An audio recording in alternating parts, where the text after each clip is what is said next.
I'm approaching my 30s. I turned 28 this year. And even though I know that 30s isn't the end of your life, it kind of scares me. Now that I'm 28, I've done a little bit of self-reflecting and realized that there are quite a few things that I've learned along the way. I often have thoughts like, what would I do if I could go back? What do I wish that I knew then that I know now?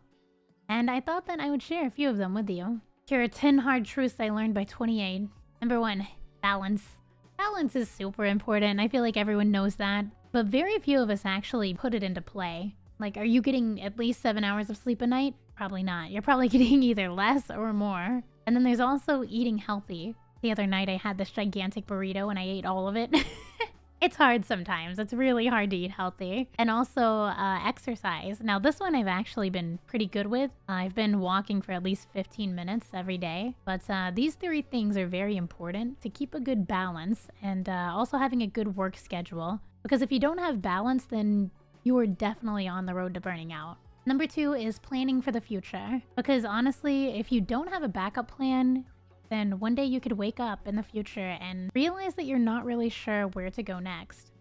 This has happened to me, and it's really scary. So I think it's always very important to have a plan B. Number 3 is time. This one's kind of rough, and you may have already started to notice it. But as you get older, time starts to go quicker. And you don't really realize it until entire months have just flown by, and you didn't even notice. You'll think back to something that you believe happened about a week ago, and it'll be 2 months ago. It's really scary, and it was something that I didn't expect as I got older. Number 4 is friends, and I feel like this is a common thought that people have, but I really didn't notice it until I was older. That's the way that your friends talk about others to you is most likely how they're talking to others about you. And this is kind of scary, and you'll notice it. If people are just being brutal and fierce in the way that they talk about others over petty things, this is a big red flag in friendships. With friendships like this, you can't really trust the other person. So it's very important to look out for. In fact, something that you could do is talk positively about your friends behind their backs. Because, you know, if word gets around that you were talking good about them, oh no.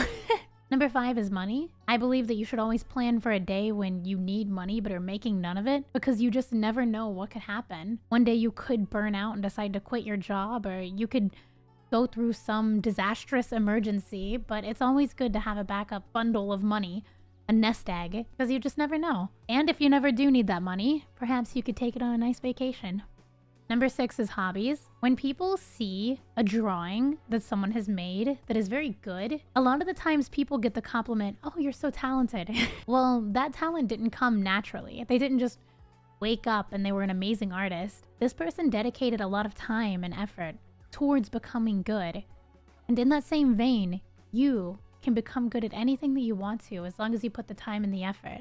And I'm not saying that you have to dedicate hours upon hours to learning the piano, but if you even dedicate like half an hour a day, you're prioritizing your own growth, and I don't see anything negative about that. Number 7 is thought. I am a very skeptical person, even when it comes to my own beliefs.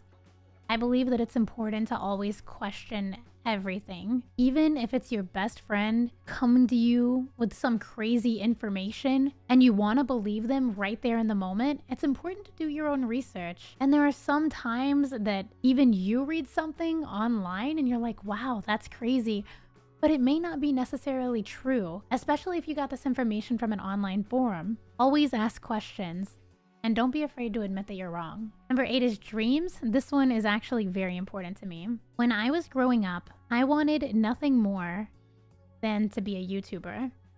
I saw these really cool YouTubers online and I just wanted to be like that. And I ended up becoming a streamer on Twitch and gaining over 150,000 followers, streaming to sometimes over 1,000 people. And in that way, I kind of reached a dream that I had always been looking for, but I never felt content. There was never a moment where I was like, okay, I've done it. I'm here where I want to be. I was always focused on the next thing. Like, okay, what now? And so when you're following your dreams, just know that it's not about the destination. It's about the road that you took to get there. Because sometimes the destination is kind of a gray area. Even when you're there, you're going to be wondering what comes next. So just enjoy the moment. Number 9 is life. I spend a lot of time in my head and thinking, and a lot of times this keeps me from being present because while I'm there, I'm just up here. And it's hard to give my full attention to other people because my thought is about the moment. It's about what they're saying. It's not just being there.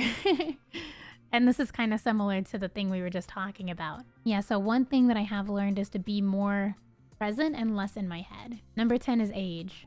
Neil Gaiman in the book The Ocean at the End of the Lane said, "Truth is there aren't any grown-ups, not one in the whole wide world." And that's true.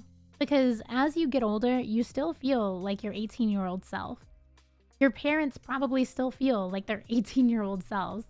Even though you've grown in thought and experience and physically, you're still kind of the same person on the inside. The same person who's carried you through kindergarten and high school and maybe college and your job. It's all kind of the same. And as you get older, that doesn't change. If you enjoyed this video, then I have a link in the description into my blog, where I post at least once per day on the topic of self-improvement and productivity. How do you say words? Enjoy. Bye!